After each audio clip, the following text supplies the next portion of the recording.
Bismillah ar-Rahman ar-Rahim. Welcome to Azatur Book Club from this lovely garden, Kifan Public Garden, 1 moment from my school, Al Ma'moon Primary School, Kifan, Kuwait City. Today's book is The Tipping Point by Malcolm Gladwell. The interesting thing is the subtitle of this book, How Little Things Can Make a Big Difference. How little things can make a big difference. So Malcolm Gladwell is a fantastic writer. He wrote David and Goliath. What I love about this writer is his own special way of looking and explaining things. He believes that Goliath was sick and David should have won. And in his first book I read, David and Goliath, he introduced me to the lovely idea of the desirable difficulties, especially for me as a teacher. When we raise the difficulty, we raise the results. A very lovely idea. Coming back to this lovely book, The Tipping Point. The tipping point. So what is the tipping point? The tipping point is this magical moment when a message, a product, an idea crosses the threshold and spreads like a wildfire. In this book, the writer tries to answer 2 questions. Why is it that some ideas or products or whatever survive, make tremendous epidemics, and others don't? And the second question, especially for us as teachers again, how can we make these epidemics, how can we make these positive epidemics and control them? The first part of this book is about the 3 rules of epidemics. The first one is contagiousness. The second one is how small effects can lead to big changes. The third one is a change doesn't happen gradually. It happens at a magical moment. This magical moment is the tipping point. Malcolm Gladwell wants us to treat everything as an epidemic in order to study it carefully and successfully. The second main idea of this book is about what are the 3 rules of the tipping point. The first one is the law of the few. The second one is the stickiness, the idea of stickiness, and the third one is the power of the context. Coming back to the first one, which is the law of the few, he introduced me again to 3 different types of people who are responsible for spreading the word of mouth. Number 1 is the connectors, and the connectors who are the people who have this knack for making friends and acquaintances. He explained to us the power of the ties, especially the interpersonal ties, and the 3 types of these ties, which are: the first one, the weak ties; the second one is the strong ties; and the third one is the absent ties.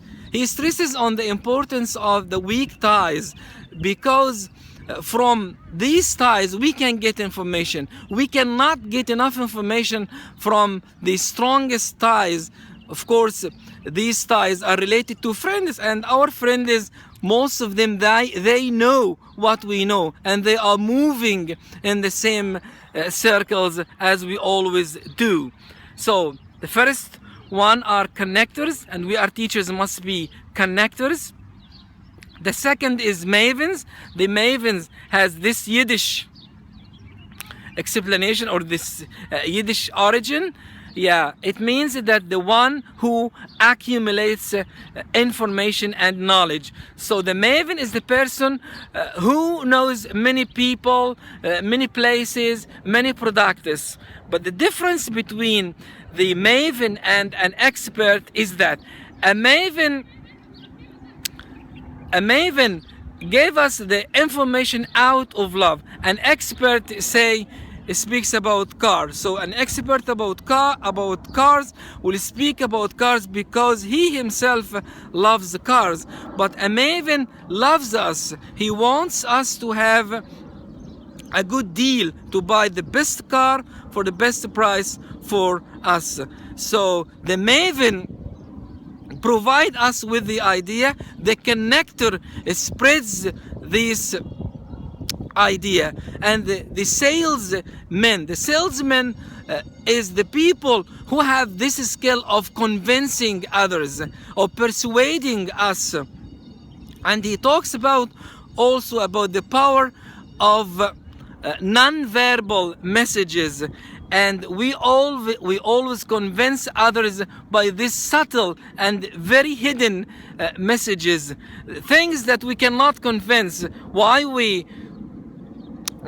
bought this or that, we cannot explain why. This is the tipping point, as Malcolm Gladwell said. So the word of mouth is not Hussein tells you something and you tell others and so on. No, it must at some point must be connected to those people, to the connectors, to the mavens, to the salesmen. So it becomes epidemic.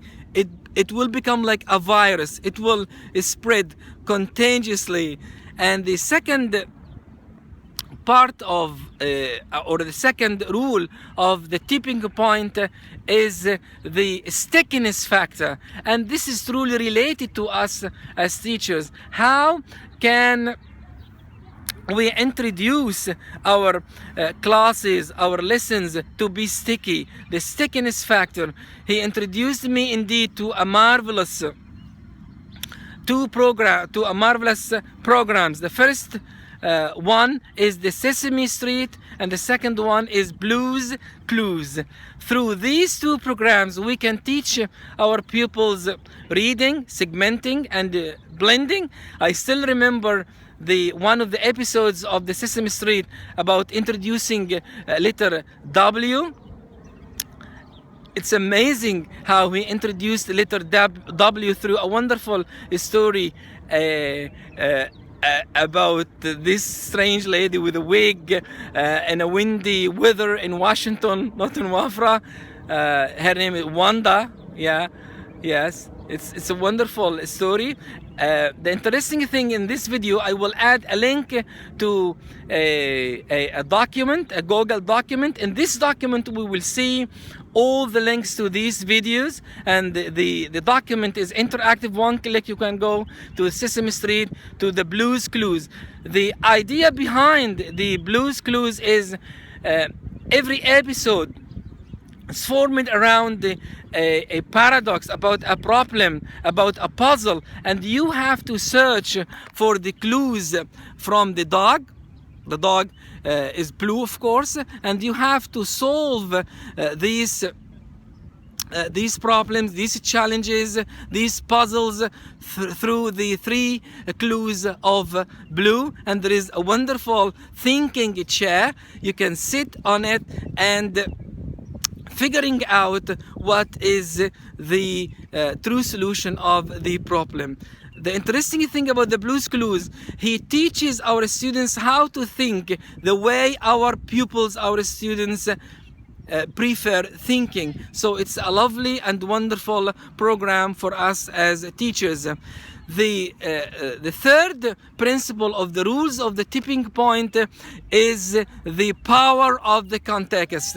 And he explained to us the experiment of Philip Zimbardo and his future wife. So the experiment happened in more than 30 years ago. The experiment is simply about making and creating a prison in the basement of the psychology college in Stanford. He divided the 21 students into prisoners and guards. The details of this story is in the Google Doc, and his wife forced him. She wasn't his wife during the experiment, but they married after this experiment.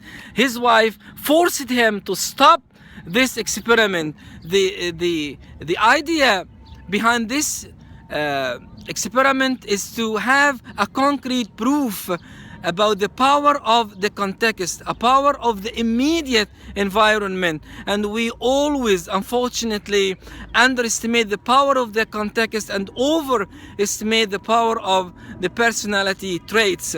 And also, I referenced it in my doc, the fantastic book about the nature assumption by Judith. She is talking about the myth we all have about the power of parents. She argued that the power is the power of peers. So this is a quick look, just scratching the surface of the tipping point. The Tipping Point is a marvelous book. I will try to summarize it. The tipping point is this magic moment, and it stresses the importance of making simple changes in order to have huge effects. It's not absolutely about this dramatic change we unfortunately prefer. It's about small changes, step by step, baby steps. And goodbye from this lovely garden. And this is the tipping point of Kifan Public Garden. Goodbye.